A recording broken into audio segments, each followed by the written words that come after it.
Have you ever had a woman look you straight in the eyes, tell you she doesn't want anything serious, then act like she's planning your wedding? Because that's exactly what happened to me for 4 months straight.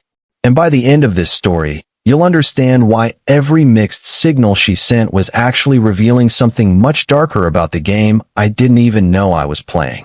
Picture this. It's 2 a.m., and I'm staring at my phone screen, reading the most brutal text message I'd ever received. After weeks of her touching my arm, making jokes about us getting married, and literally asking me to walk her to her car every single time we hung out, she writes, "Look, you're really sweet, but I only see you as a friend. I don't do relationships. I just want to focus on myself right now." But here's the thing that absolutely destroyed me. Just 3 hours earlier, she was at my workplace, standing so close I could smell her perfume, telling me how different I was from other guys, how special I was, how she could see herself with someone like me. Just 3 hours earlier. And now I'm holding my phone, wondering if I'd imagined the entire evening, wondering if I was losing my mind. Because either she was the most manipulative person I'd ever met, or I was completely delusional about every single sign she'd been giving me. Let me back up and tell you how this nightmare started. Because looking back now, I can see exactly where I went wrong. And more importantly, I can see the moment everything changed. It was the end of June, and my buddy Douglas was graduating from his engineering program. The party was at his apartment, nothing fancy, just pizza, cheap beer, and about 30 people I barely knew. That's when I saw her. Audrey was sitting in the corner, scrolling through her phone, looking like she'd rather be anywhere else. Something about that drew me in. Maybe because I felt the same way.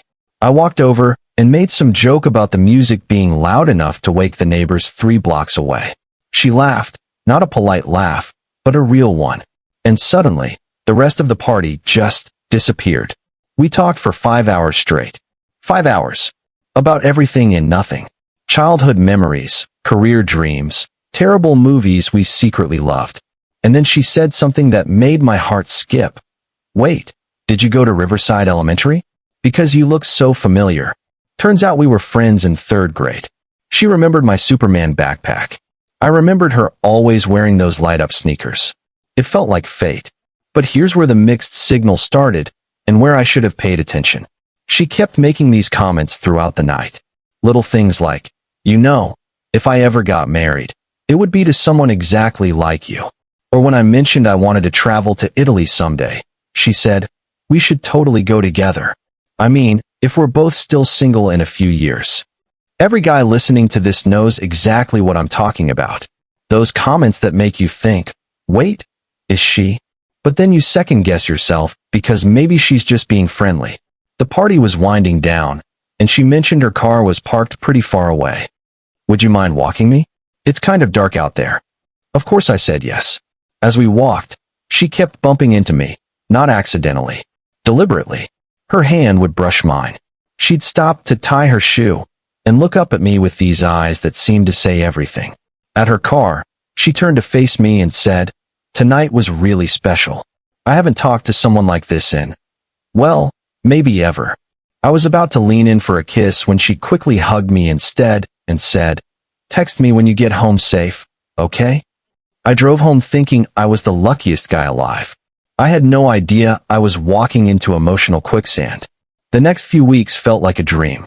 We'd text every day, not just good morning and good night, but actual conversations. Deep stuff. She'd send me photos of her coffee, her lunch, random things she saw that reminded her of me. We went to breakfast at this little diner she loved. 2 hours turned into 4.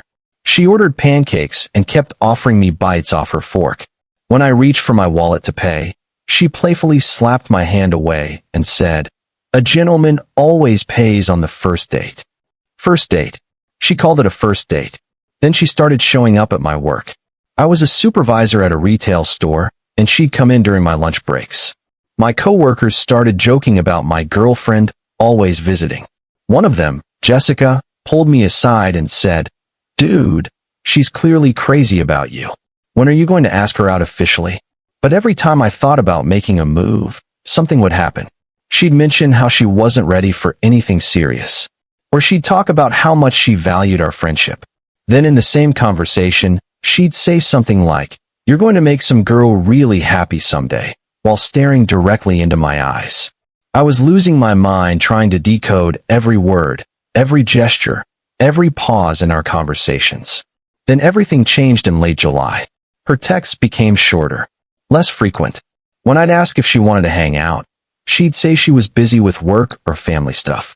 But I'd see her posting stories on social media, out with friends, clearly not as busy as she claimed. One night, she finally told me what was going on. There was this guy at her job, Kevin, who had been asking her out repeatedly. She kept saying no, but he wouldn't take the hint. It was making her uncomfortable, affecting her work, stressing her out. "I just need some space from guy stuff right now," she texted me. "You understand, right?" I said I understood, but inside I was screaming. Because I wasn't Kevin. I wasn't harassing her or making her uncomfortable. If anything, I'd been the perfect gentleman. Too perfect, maybe. But I backed off. Because that's what nice guys do, right? We respect boundaries. We give space. We wait. For 3 weeks, I heard nothing. Radio silence. I kept checking my phone, hoping for a text that never came. I started wondering if I'd been a placeholder until she figured out her work situation. Then, out of nowhere, my phone buzzed at 9 p.m. on a Thursday night. "Hey stranger, want to grab dinner this weekend?"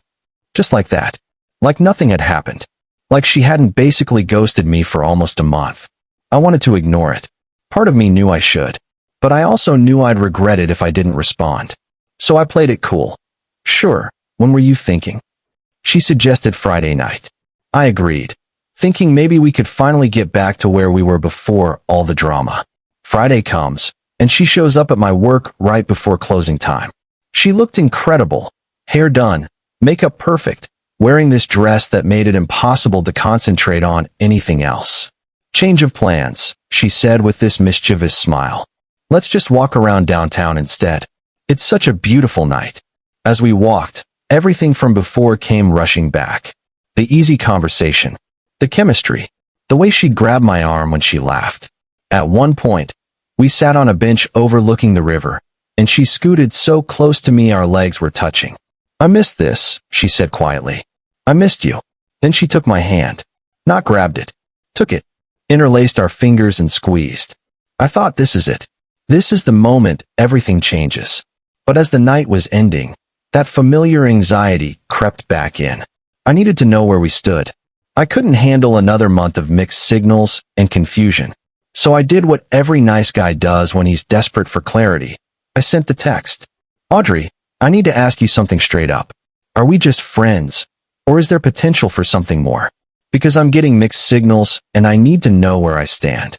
Her response came back 45 minutes later.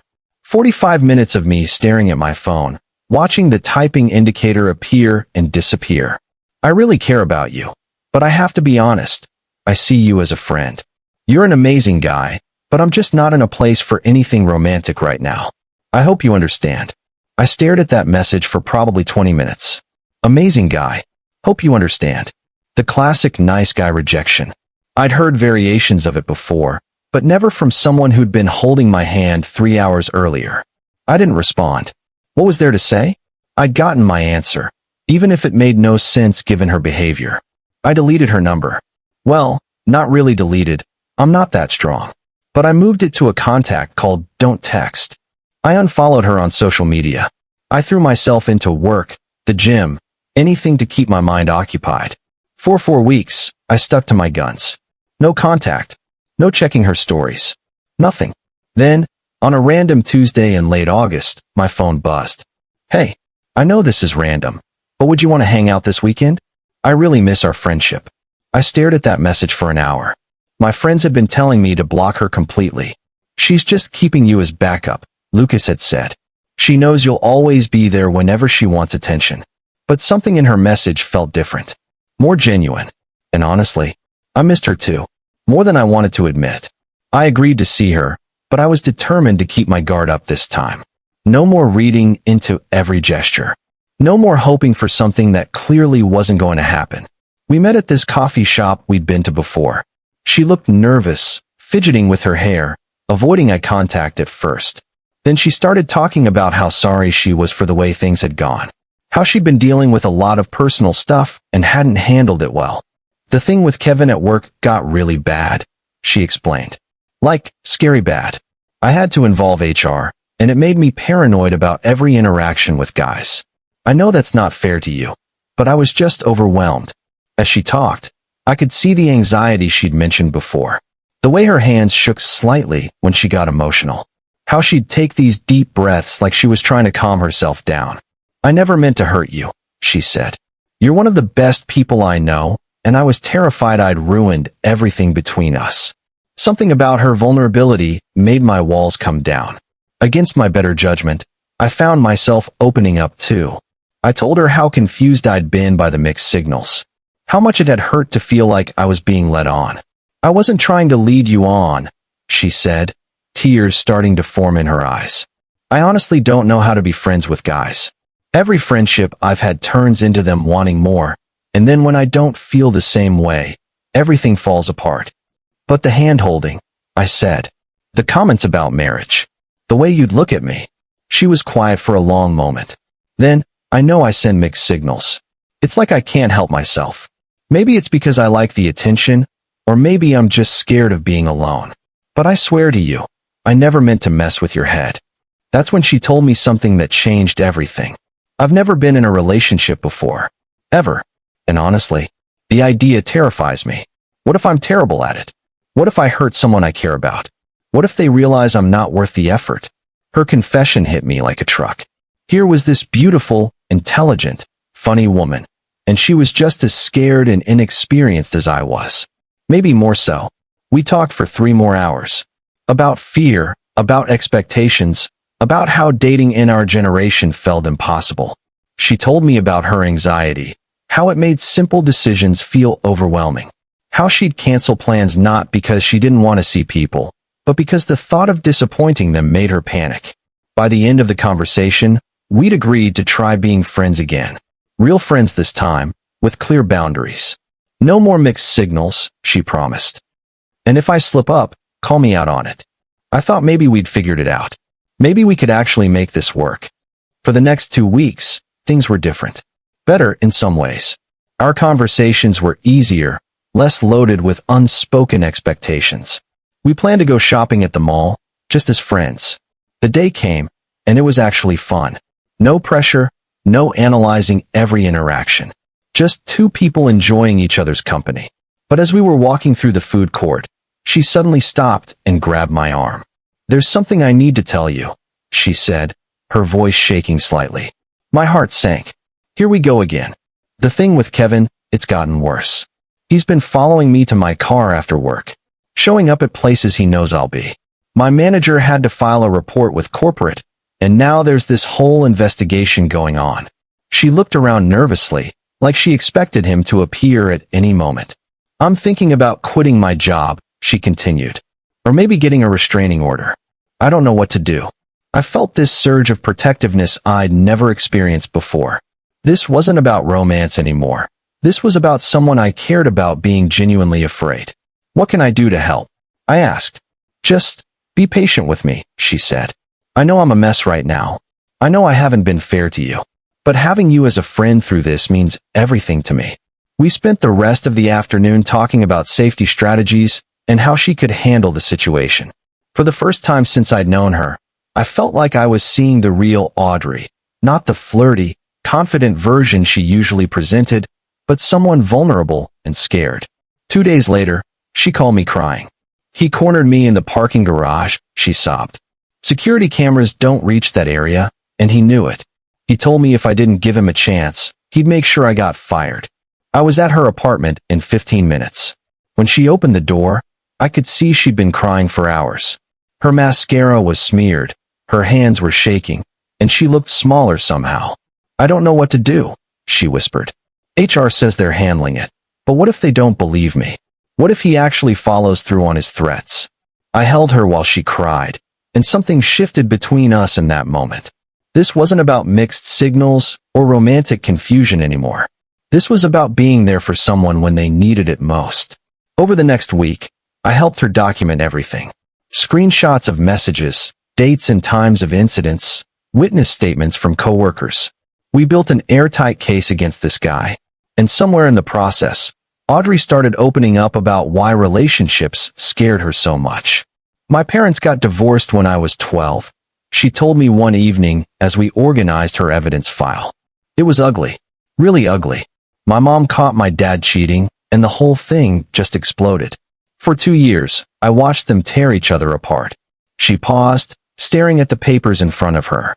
I promised myself I'd never put myself in a position to get hurt like that. It's easier to just not try. But what about all the flirting? I asked gently. The comments about marriage, the hand-holding. She looked embarrassed. I guess I like feeling wanted without the risk of actually having to follow through. I know that's terrible. The next day, Kevin was fired. The investigation had uncovered messages he'd sent to other female employees, creating a pattern of harassment that corporate couldn't ignore. Audrey was relieved, but also emotionally drained. That evening, she texted me. Can we celebrate? Just you and me. We went to dinner at this quiet Italian place. She seemed lighter somehow, like a weight had been lifted off her shoulders. We laughed more than we had in weeks. But as dessert arrived, the conversation took an unexpected turn. I've been thinking about what you said, she began. About the mixed signals. About how unfair I've been. My heart started racing. Was this finally it? I care about you so much, she continued. More than I've cared about anyone in a long time. But that's exactly why I'm scared. Because if we tried something and it didn't work out. She didn't finish the sentence, but I could see tears forming in her eyes. I can't lose you, she whispered. You're the only person who's ever seen me like this, really seen me, and didn't run away. That's when it hit me. All this time, I'd been focused on getting her to like me romantically. I'd been playing the nice guy game, being supportive, being available, being everything I thought she wanted. But I'd never actually told her what I wanted. I'd never set any boundaries. I'd just been hoping that if I was nice enough, patient enough, understanding enough, she'd eventually come around. I realized I'd been treating our friendship like a trial period for a relationship that might never happen. And that wasn't fair to either of us. Audrey, I said, looking directly at her. I need to be honest with you about something. She nodded, waiting. I have feelings for you. Real feelings. Not just attraction. I'm talking about wanting to build something meaningful with you. And I can't pretend to be just your friend while feeling this way. Her eyes widened, but I continued before she could respond. I'm not giving you an ultimatum. I'm not pressuring you. But I need you to know that if we're going to be in each other's lives, it has to be with complete honesty about what we both want. She was quiet for what felt like an eternity. Then she said something that completely blindsided me. What if I told you I've been feeling the same way, but I'm absolutely terrified of ruining the best friendship I've ever had? Wait, what? All those mixed signals, she continued, they weren't games. They were me being torn between wanting something more with you and being scared to death of losing what we already have. I felt like I was hearing her clearly for the first time since we'd reconnected. The reason I kept pulling back wasn't because I didn't have feelings for you. It was because I did, and I didn't know how to handle that. We spent the next hour talking more honestly than we ever had before. About fear, about expectations, about what we both really wanted. She told me about watching her friends' relationships fall apart in college. How she'd convinced herself that staying single was safer than risking heartbreak. How she'd developed this pattern of getting close to guys, then sabotaging things before they could get real. But with you, she said, I don't want to sabotage it. I want to try, even though it scares me more than anything. I told her about my own fears. About feeling like I was never good enough, never masculine enough, never confident enough. How I'd been so focused on being the perfect friend that I'd forgotten to be myself. What if we just took it slow, she suggested. Like, really slow. No pressure, no expectations. Just see what happens. We decided to try dating, officially this time. But here's what I learned in the months that followed. All those mixed signals weren't her being manipulative or playing games. They were her being just as confused and scared as I was. She'd never learned how to navigate romantic feelings without the safety net of just friends. And my nice guy approach, the patience, the understanding, the constant availability, wasn't helping either of us. It was just enabling a dynamic where neither of us had to be vulnerable or take real risks. The breakthrough came when I stopped trying to be what I thought she wanted and started being honest about what I needed. When I stopped treating her like a puzzle to solve and started treating her like a person with her own fears and complications. Did we end up together? That's not really the point of this story. The point is that for months, I was playing a game I didn't understand, following rules that didn't actually exist. I was so focused on being the perfect, nice guy that I forgot the most important thing. Authentic connection requires authenticity from both people. If you're watching this and seeing yourself in my story, here's what I wish someone had told me. Mixed signals aren't usually games, they're confusion. People who send mixed signals are often just as lost as you are. They're dealing with their own fears, their own past experiences, their own anxiety about relationships. But that doesn't mean you have to accept being jerked around. Setting boundaries isn't cruel, it's necessary. Asking for clarity isn't pushy, it's honest. The nice guy trap isn't about being too nice. It's about being dishonest about your intentions while pretending you have no expectations. It's about being a placeholder while hoping someone will eventually choose you. Real confidence isn't about being aggressive or playing hard to get. It's about knowing what you want and being honest about it, even when that honesty might lead to rejection. Audrey and I did eventually figure things out, but it took both of us learning how to communicate honestly instead of dancing around our feelings. If this story resonated with you, if you've been stuck in similar patterns of confusion and mixed signals, you're not alone. And more importantly, you're not powerless to change it. Check out the link below, How I Finally Stopped Being the Friend Zone Guy. It's a complete guide that helped me break out of these patterns for good. Because here's the truth. You don't have to change your personality to attract the right person. You just have to learn how to be genuinely confident in who you already are. How I Finally Stopped Being the Friend Zone Guy. Without changing my personality. With one simple move, you can. Stop losing women that initially liked you because you couldn't play the game. Re-enter the dating scene with confidence at any age. Pass each and every one of women's secret tests. Unlock the Scrambler is the only system that combines eliminating the nice guy behavior ingrained in so many men with the most cutting-edge discoveries of modern psychology. So you can gain the attraction of women, project personal power, and avoid the "let's just be friends" speech for good. Click the link below to learn more.